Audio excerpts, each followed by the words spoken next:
Buen día a todos, soy la doctora Laura Reina Vidal Olivares, médico especialista en imagenología diagnóstica y terapéutica. Me complace compartir con ustedes un tema muy interesante en este 11º curso de patología mamaria en el Hospital Regional 1 de Octubre. Hoy hablaremos de las calcificaciones mamarias, el universo desconocido. Realicé un curso de alta especialidad en imagen e intervención en mama en el Instituto Nacional de Cancerología. Así que, sin más preámbulo, comencemos. Luego entonces las calcificaciones mamarias van a ser depósitos de calcio. Este calcio se puede encontrar en diferentes fases del metabolismo. Lo podemos encontrar como hidroxiapatita, como oxalato de calcio, como fosfato de calcio amorfo. Se ha visto que la mayoría de las calcificaciones de mama no se encuentra solamente una fase de calcio, generalmente no son secuenciales. Vamos a tener diferentes momentos del metabolismo donde vamos a encontrar esas características en estas calcificaciones, por lo cual se consideran también policristales. A estas calcificaciones vamos a estudiarles imagenológicamente una morfología, una distribución. El número no está considerado dentro del BIRADS, excepto en la distribución agrupada, en la cual sí toman en cuenta cierto número de calcificaciones para poderla definir. Por tanto, la mastografía es el estudio ideal para el tamizaje de mama y es la que nos va a permitir el estudio tanto en morfología como distribución de estas calcificaciones. Si bien es cierto, el ultrasonido también nos permite identificar las calcificaciones, no es el método ideal para hacerlo. 75% de las calcificaciones son benignas, entonces no nos preocupemos mucho de todas las calcificaciones que vamos a encontrar en los estudios de mastografía. La mayoría van a ser benignas, asociadas a una estructura vascular, secretoras, cutáneas, incluso lesiones de riesgo, por ejemplo, hiperplasias ductales con osinatipia, adenosis esclerosante, cambios de células columnares con osinatipia y necrosis grasa, por mencionar algunas, o algún fibroadenoma que ya al inicio, o sea, procesos benignos. 20% van a estar relacionadas con carcinoma ductal in situ, que es aquí donde sí debemos de prestar bastante atención. Y 5% se relacionan con carcinomas infiltrantes. La bibliografía maneja o considera que pueden ser menores de 1 centímetro, sin embargo hemos visto que hay tumores muy grandes que están relacionados con muchas calcificaciones en el contexto de un componente in situ. Hay etiologías poco comunes, por ejemplo, pacientes con diálisis. Se ha visto en algunos casos y controles con pocos pacientes que tienden a calcificar, sobre todo de tipo vascular. También algunos artículos hablan de un riesgo cardiovascular dependiendo del grado de calcificación de los vasos sanguíneos en la mama. También es otro tema bastante interesante. O en algunos cánceres que tienen una diseminación por medio de los conductos, a lo cual se llama cancerización de los conductos, por mencionar algunas patologías, y que tenemos que considerar el contexto clínico como siempre. Cualquier estructura de la mama puede calcificar, hablando de ductos, acinos, la piel, los vasos sanguíneos, nódulos, ganglios axilares. También sitios donde hay una cicatriz, por ejemplo, con una intervención quirúrgica, una biopsia o incluso el material quirúrgico como tal, los hilos de sutura.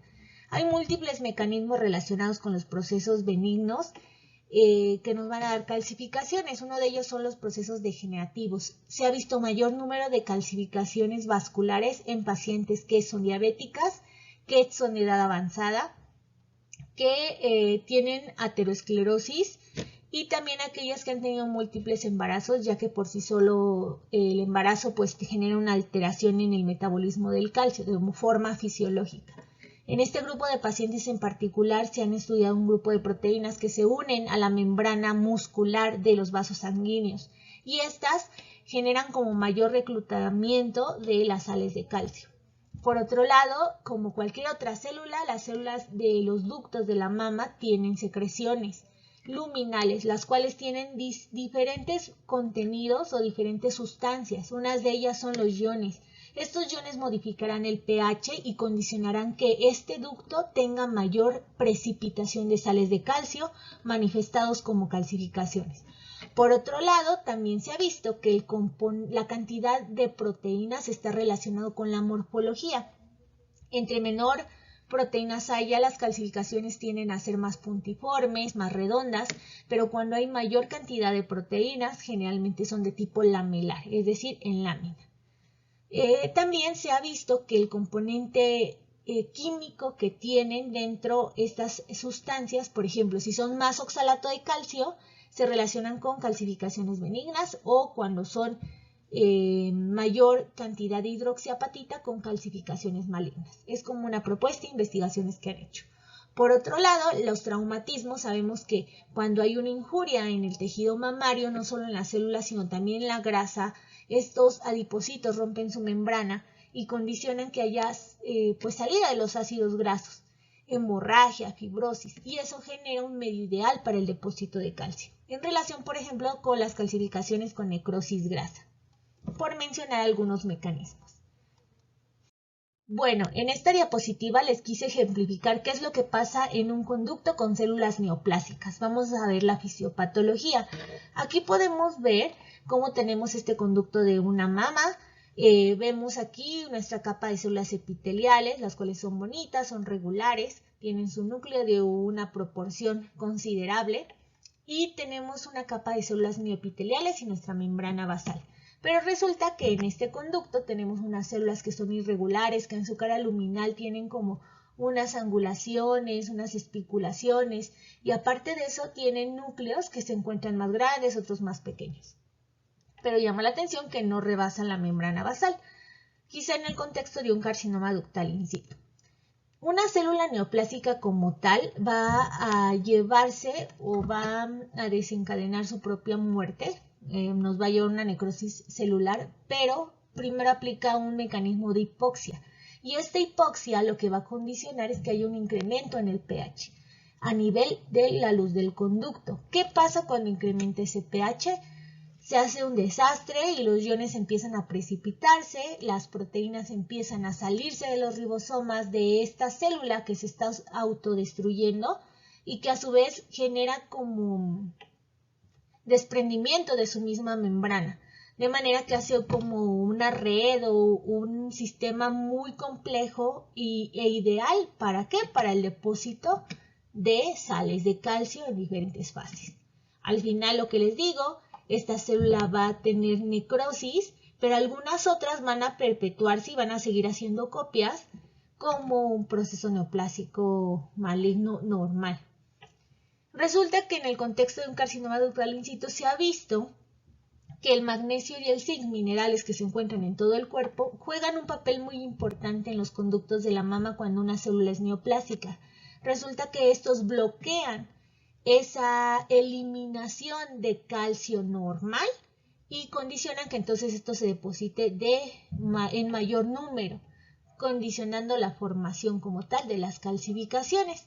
Algo súper característico es que si tenemos calcificaciones benignas, lo más probable es que adopten la forma del conducto y de las células. Si son benignas, pues aquí vemos unas calcificaciones regulares.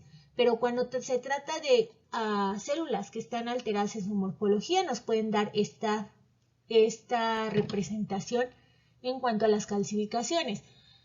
Por eso es que tenemos calcificaciones groseras heterogéneas, amorfas, finas pleomórficas o incluso lineales finas y lineales finas ramificadas. Entonces esto es como un contexto en el cual podemos entender qué pasa en nuestro ducto enfermo. Como ya habíamos mencionado, la mastografía va a ser la modalidad de imagen ideal para el estudio de las calcificaciones. 20 a 25% de los carcinomas ductales in situ van a ser diagnosticados por una mastografía de tamizaje, y en este contexto de esta patología tiene una sensibilidad del 87 al 95% y una especificidad que supera el 96%.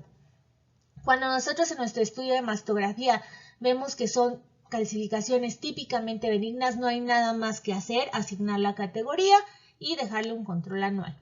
Pero cuando tenemos calcificaciones sospechosas de malignidad, vamos a convertir esta mastografía de tamizaje en una mastografía diagnóstica, porque vamos a utilizar otras herramientas para poderlo caracterizar.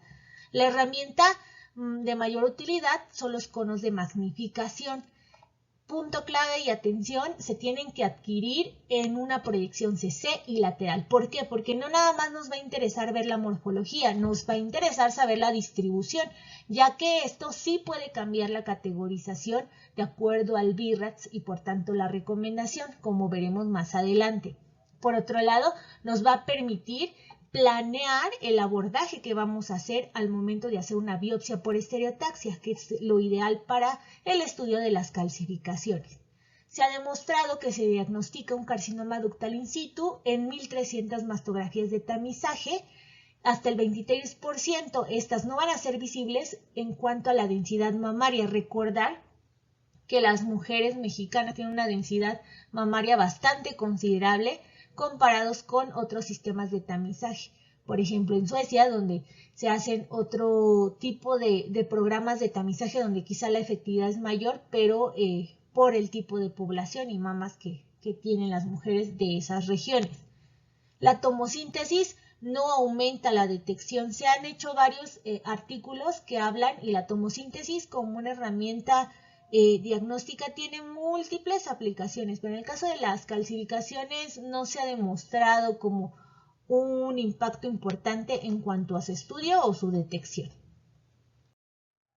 Al momento de nosotros adquirir nuestro estudio basal e incluso ya proyecciones adicionales como por ejemplo los conos de magnificación, me he dado cuenta que todo depende de la calidad de imagen y sobre todo en mama hay que ser muy insistentes en eso. Y esta a su vez depende de 3 factores que yo he aprendido a lo largo de la experiencia. Uno es el tipo de mastógrafo que estemos utilizando.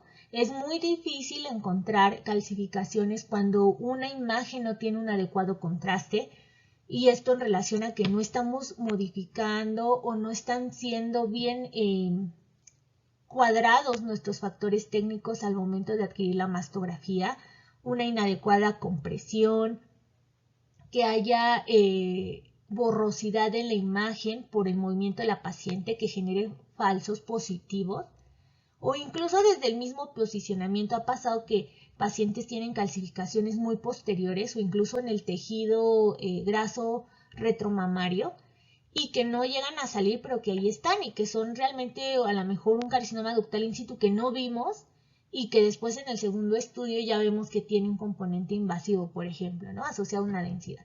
Entonces es muy importante eso. Otra es la comunicación que tenemos con nuestra técnica. Eso es sumamente importante, que se haga equipo para que ella entienda y nosotros podamos orientarle cuál es el sitio específico de las calcificaciones que nosotros queremos estudiar.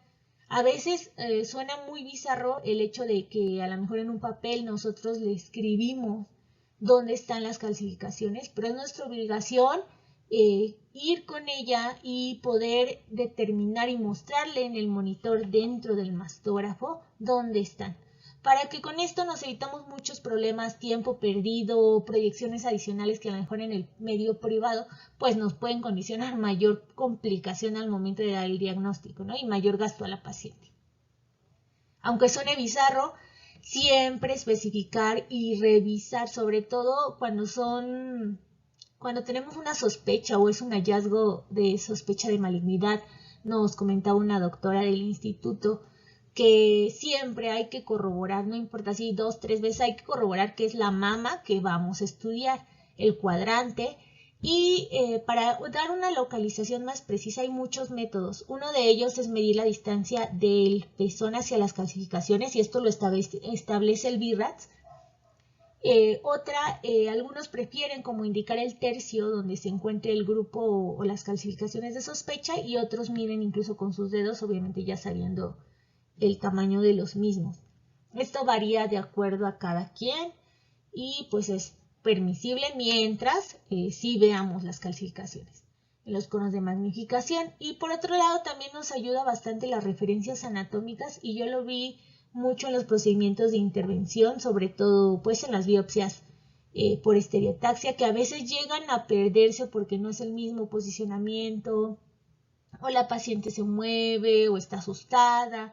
Entonces a veces no logramos identificar todo, pero echamos mano de a lo mejor un vaso que pasó por ahí o un nódulo que está adyacente. Y eso nos ayuda a ubicarnos un poco más y pues en el caso de la biopsia pues ya poder extraer la mayor cantidad de calcificaciones. A continuación les presento este estudio que es propiedad del Instituto Nacional de Cancerología. Es una mastografía de tamizaje en una proyección MLO y una proyección CC de la mama derecha. Es un patrón fibroglandular disperso, pero lo que más nos llama la atención es la presencia de un nódulo que es ovalado, que tiene márgenes oscurecidos por la superposición de tejido glandular, como podemos ver en la proyección cráneo-caudal, y que se localiza en el tercio posterior del cuadrante superior externo de la mama derecha. Llama la atención, quizá no sea tan perceptible para ustedes, pero tiene un grupo de calcificaciones adyacentes al margen anterior y externo, por lo cual realizamos conos de magnificación. En proyección CC, en la cual corroboramos la presencia del nódulo y vemos dos grupos de calcificaciones puntiformes en el borde anterior y en la parte externa de este nódulo, utilizándolo como una referencia. La importancia de realizar nuestros conos en una proyección lateral. Aquí llama la atención que pasan de ser agrupadas a tener una disposición lineal estas calcificaciones puntiformes, de manera que con esto se incrementa nuestro valor predictivo positivo, como veremos más adelante, y por tanto nuestra categoría. Se realiza un ultrasonido complementario en el cual se corrobora que este nódulo corresponde con un quiste simple y se hace de manera obligada este rastreo intencionado en esta zona de calcificaciones, en las cuales podemos observar que hay múltiples ductos ectásicos que tienen calcificaciones en el interior, estos puntos ecogénicos, y que son irregulares.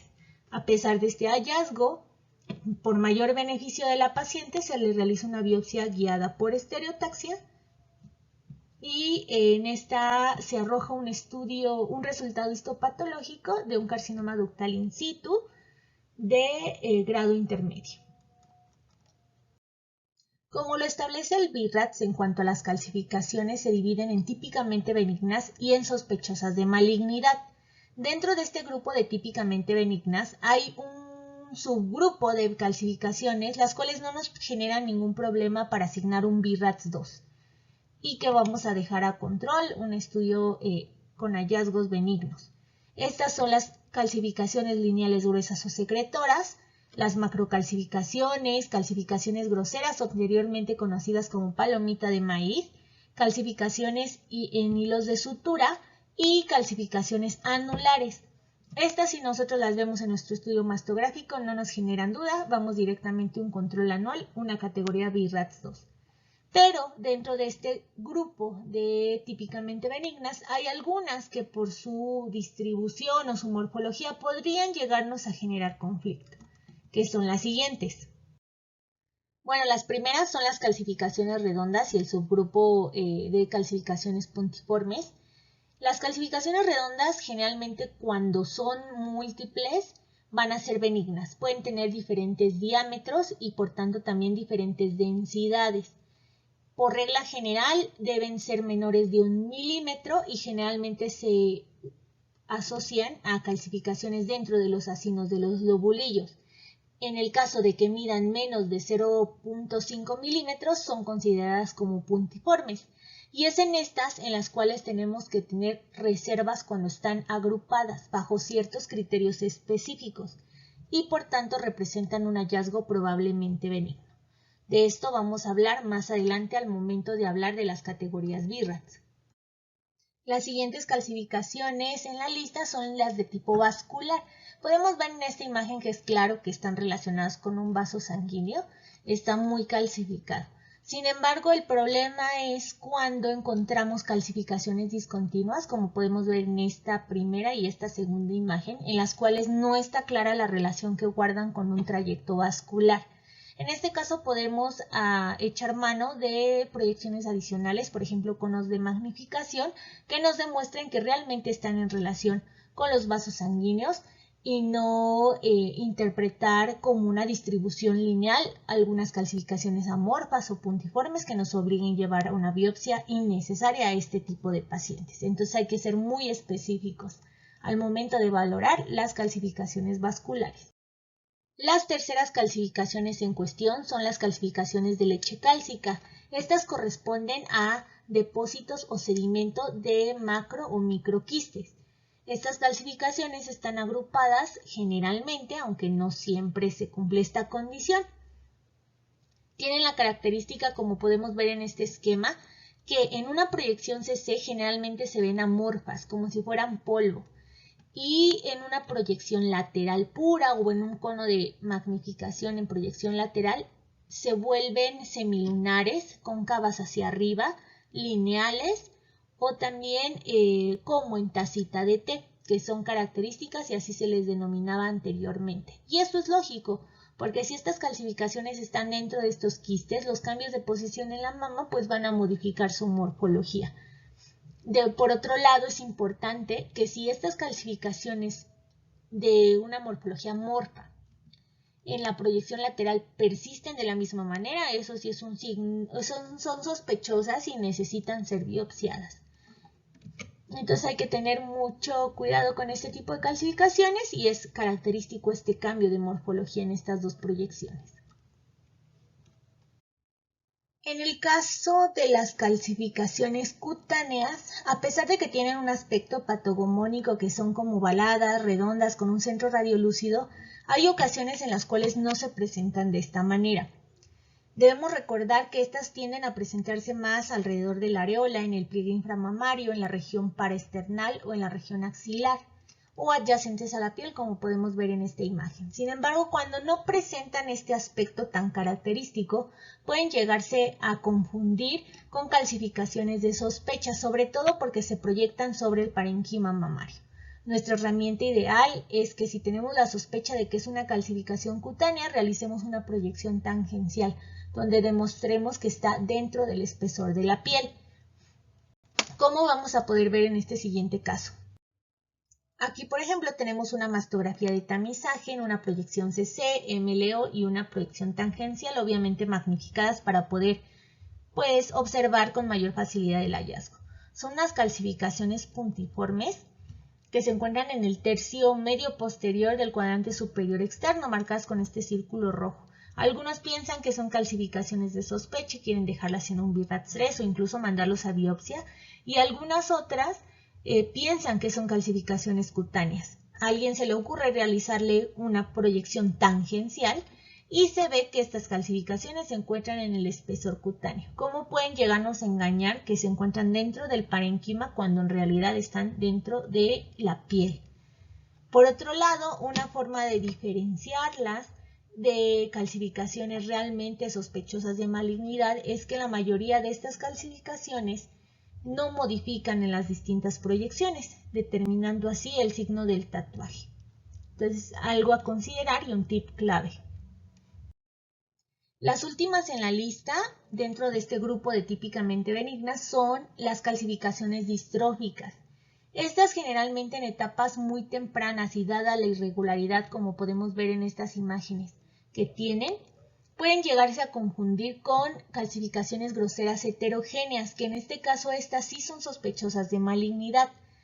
Algunos hallazgos que nos pueden servir para saber que son distróficas son que la mayoría de ellas están relacionadas con un antecedente quirúrgico, con traumatismo, con radioterapia, o bien que llegan a medir más de 1 milímetro y generalmente tienen un centro radiotransparente, el cual no se presenta en las calcificaciones groseras heterogéneas.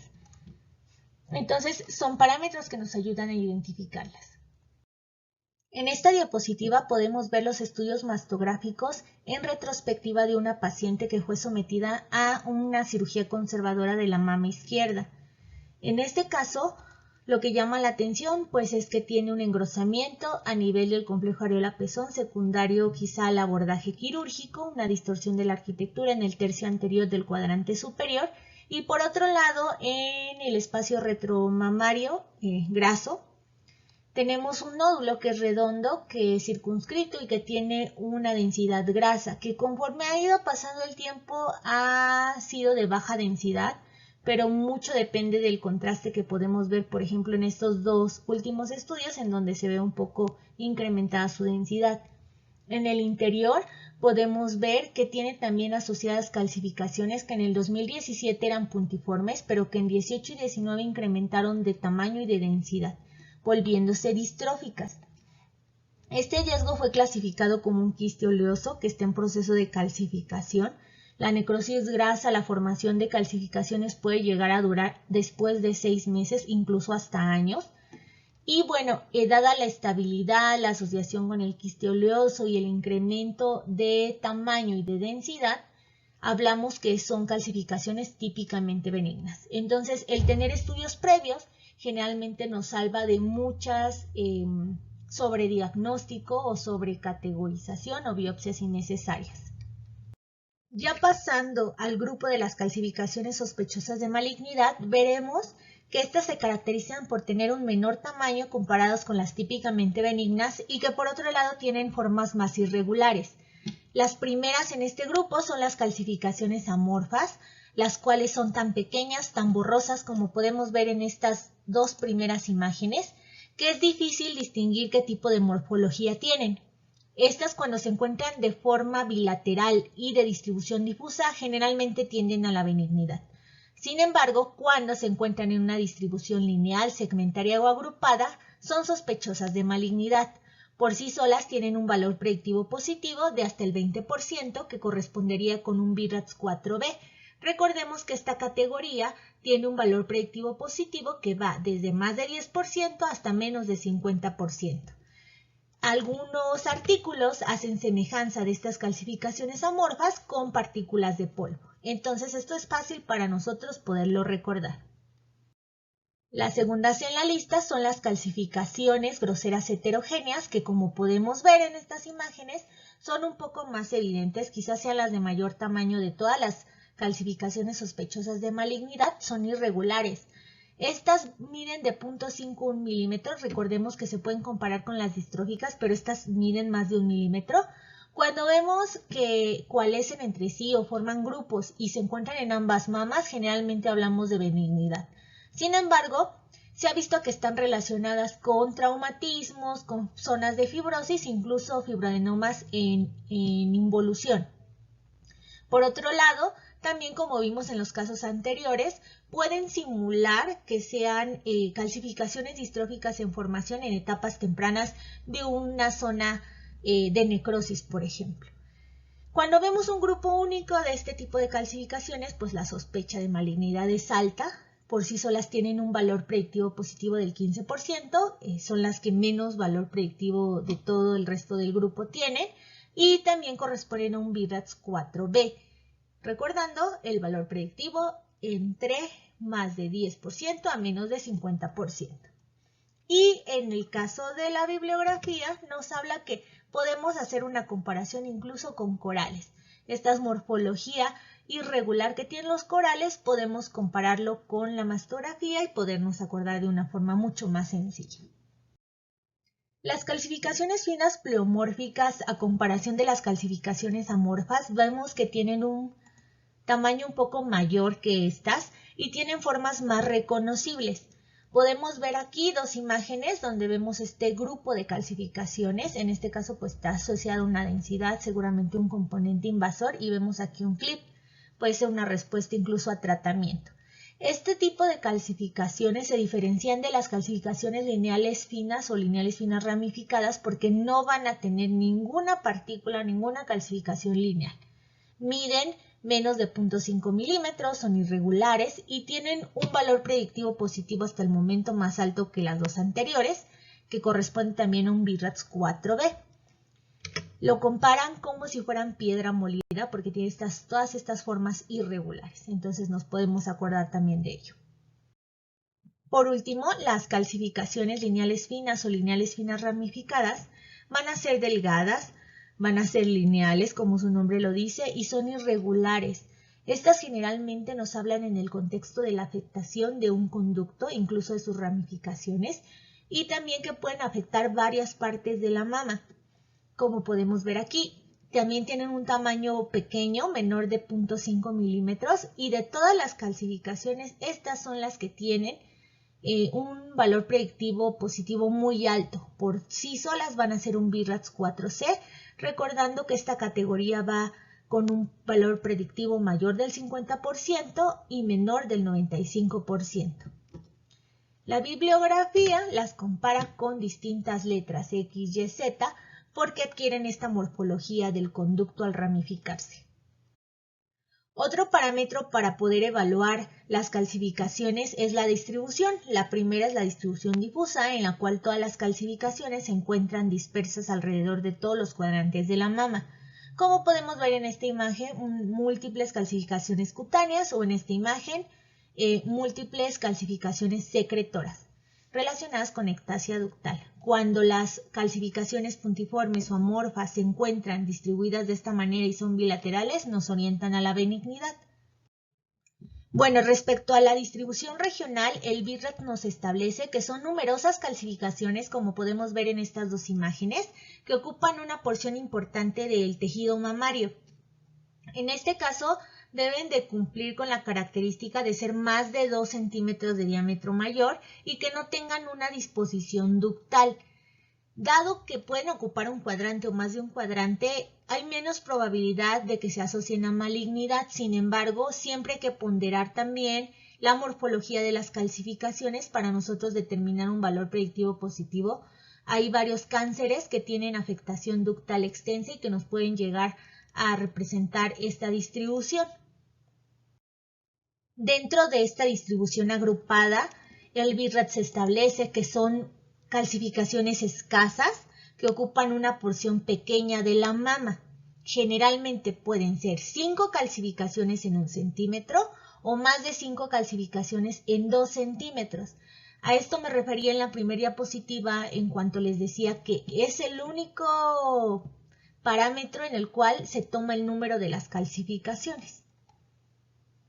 La distribución lineal, como su nombre lo indica y como podemos ver en estas imágenes, son calcificaciones que se encuentran lineales y que representan el depósito dentro de un ducto. Esto incrementa el valor predictivo positivo hasta un 60%. Eso no quiere decir que, por ejemplo, tenemos unas calcificaciones amorfas con un 20% de valor predictivo positivo de malignidad, más un 60% de una distribución lineal, no. Hay que tener claro que no es sumatorio, que solamente representa el hecho de que esas calcificaciones estén lineales, van automáticamente a un 60% de valor predictivo positivo. Esto lo veremos más adelante al momento de asignar categorías. Es importante, como vimos en las calcificaciones vasculares y también en las calcificaciones secretoras, cuando no están calcificado totalmente el ducto, puede llegar a pensar que sean calcificaciones lineales. Entonces, en este caso sí hay que utilizar los conos de magnificación para poder determinar qué tipo de etiología tienen dichas calcificaciones, ya que es fácil confundirlas. De todas las formas de distribución de nuestras calcificaciones, sin duda la distribución segmentaria es la más preocupante, ya que representa depósitos cálcicos dentro de los conductos y sus ramificaciones. Nos puede traducir un cáncer multifocal o extenso en un lóbulo o un sector de la mama y que, bueno, de acuerdo a la evaluación morfológica también pues contribuye a incrementar el valor predictivo positivo. Esta se caracteriza por presentar como si se distribuyera en triángulos y el vértice fuese hacia el pezón. Estas dos imágenes son del Instituto Nacional de Cancerología, imágenes y casos muy bonitos. En esta sobre todo en el cual vemos el marcaje de calcificaciones finas pleomórficas de distribución segmentaria. Vemos cómo se extienden hacia el pezón y cómo este arpón metálico nos marca toda la trayectoria. En este paciente es una paciente postquirúrgica, vemos el material quirúrgico y vemos también calcificaciones finas pleomórficas y lineales finas muy sutiles, que aquí podrían parecernos que están agrupadas. Sin embargo, si somos muy detallistas, vemos cómo se extienden hacia el pezón. El valor predictivo positivo de esta distribución es del 62%, al igual que en la distribución lineal, no es sumatorio, pero sí cambia la categoría en las calcificaciones en general, pues de sospechosas de malignidad. Bueno, ahora llegamos al punto en el que vamos a asignar categorías y recomendaciones. De acuerdo al BIRATS, el BIRATS 2 no tiene valor predictivo positivo de malignidad, es 0%, y aquí entran todas las calcificaciones típicamente benignas. En el caso del BIRATS-3, que son hallazgos probablemente benignos, tienen un valor predictivo positivo que va de 0 a menos 2%.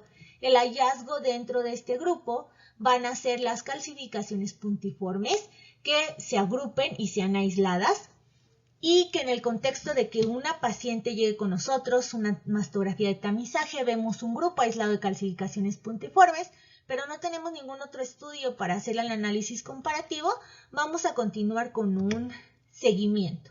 El primer control vamos a hacer una mastografía unilateral, es decir, en la mama que vimos las calcificaciones en 6 meses. Lo esperado es que continúen estables y con esto evitar que se rompa todo el ciclo del tamizaje. Si en dado caso que estas calcificaciones incrementaron en número, entonces aquí sí podríamos recategorizar un BIRATS-4, incluso un BIRATS-5 si se asocia con otro hallazgo mastográfico de sospecha e indicar pues la realización de una biopsia. Si estamos en el contexto de que estas han permanecido estables, entonces hacemos un segundo control 12 meses de la primera mastografía, es decir, pues de la mastografía diagnóstica. Y aquí va a coincidir con el tamizaje de la otra mama, que es totalmente sana. Entonces, continuamos un BIRATS-3. El tercer control mastográfico va a ser también bilateral y se va a hacer 12 meses de la última mastografía.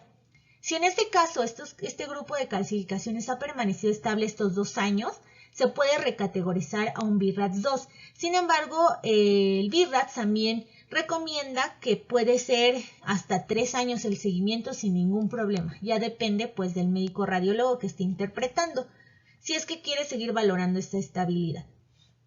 Ahora, en el escenario en que tenemos una paciente que tiene este grupo aislado de calcificaciones puntiformes, pero sí tenemos sus estudios previos para comparar, las circunstancias en las cuales vamos a hacer una biopsia son las siguientes.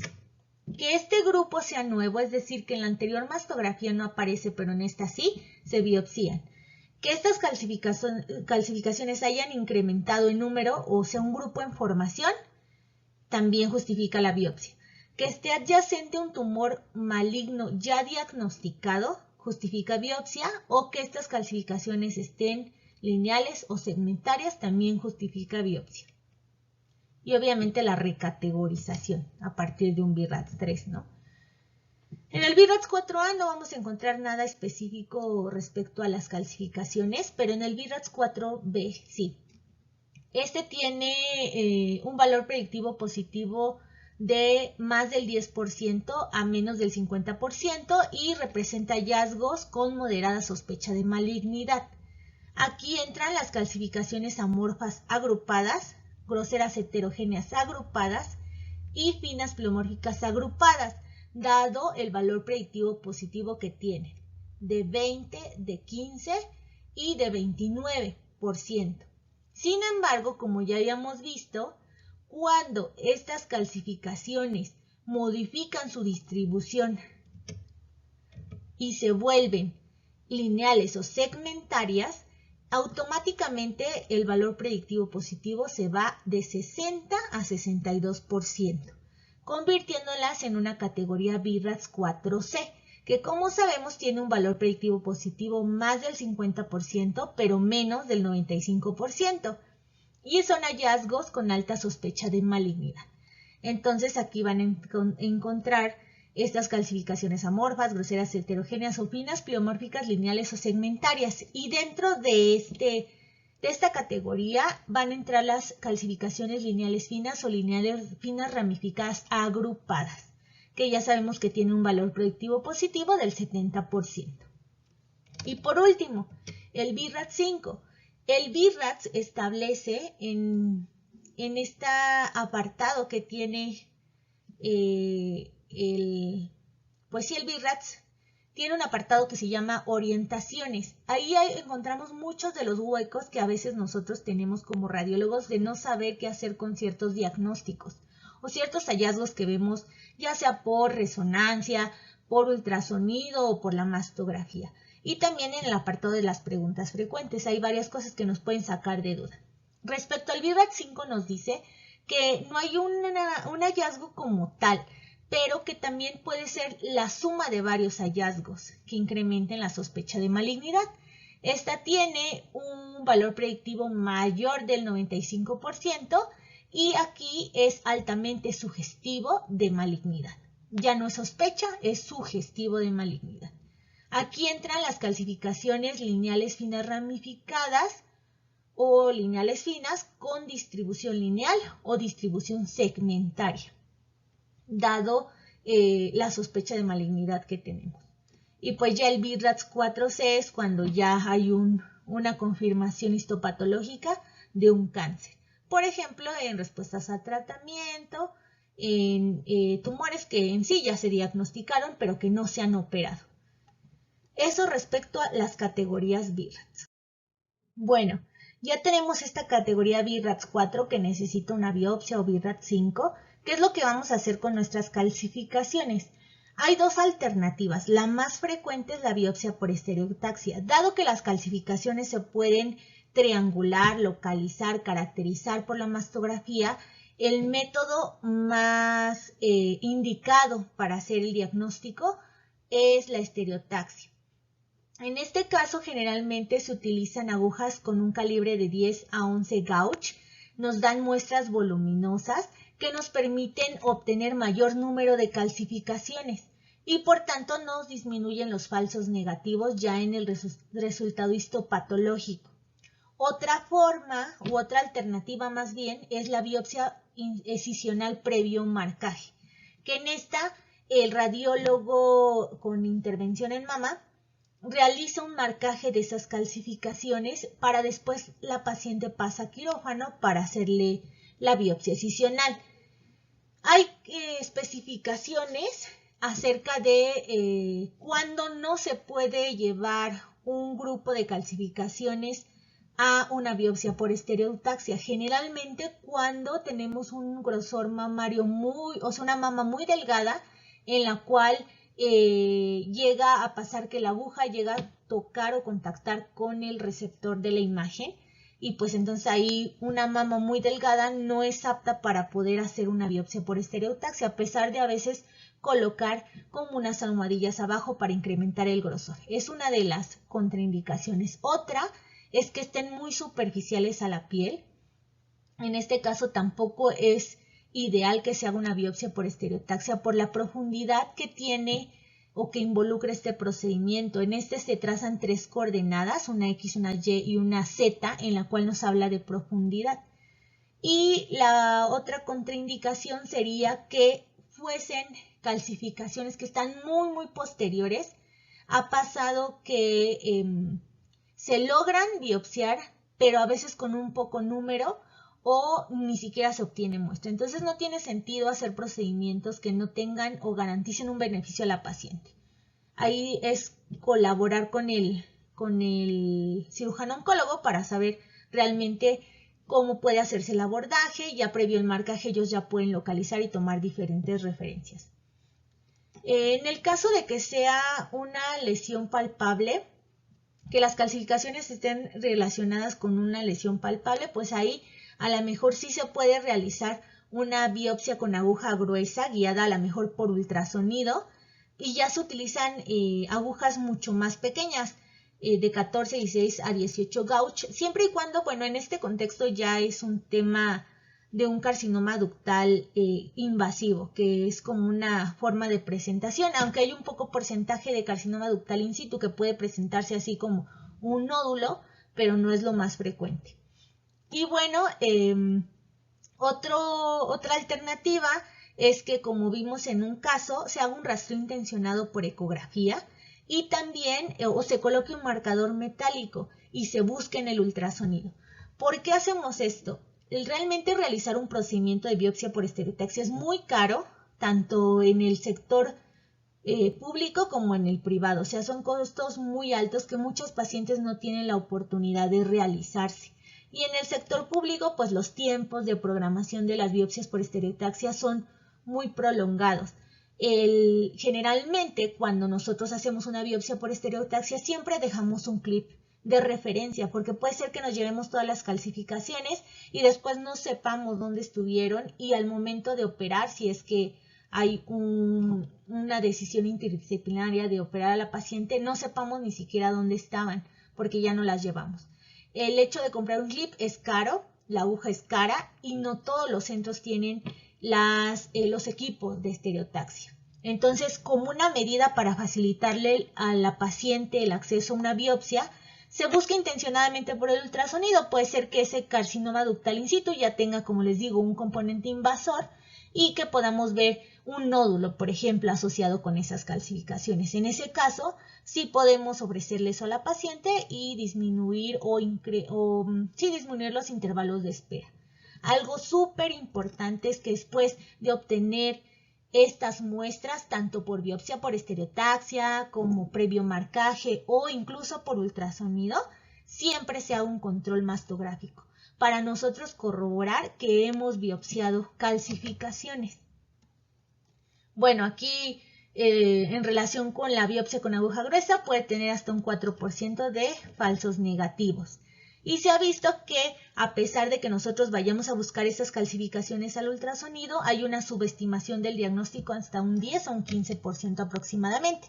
Aquí tenemos dos imágenes en las cuales podemos ver que después de haber biopsiado estas calcificaciones puntiformes agrupadas, hacemos el control por mastografía de las muestras obtenidas y vemos que sí obtuvimos material.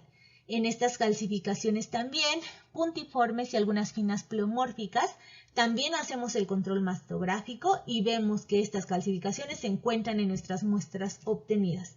También hay una discrepancia acerca del número de muestras, pero bueno, eso ya depende de cada centro. Generalmente son de 6 a 8 muestras aproximadamente. En el caso de las calcificaciones, ya para otros diagnósticos sí puede llegar a variar o estar estandarizado. Es lo que les decía. Por ejemplo, miren, esta paciente tiene un grupo de calcificaciones puntiformes que están en el tejido graso retromamario y que, o bien el tercio posterior, y que vemos que la accesibilidad a este tipo de calcificaciones es muy difícil por una biopsia por estereotaxia. ¿Qué se optó en este caso? Realizar un marcaje en el cual podemos ver que con las referencias adecuadas por medio del radiólogo y aparte en comunicación con el cirujano, puede buscar como referencias para poder saber hacia qué borde deben de cortar más el tejido. Y como vemos en esta pieza quirúrgica muy bonita también, salieron las calcificaciones. Entonces, es muy importante saber todo este abordaje diagnóstico de las calcificaciones en la mama. Por último, este es mi correo electrónico.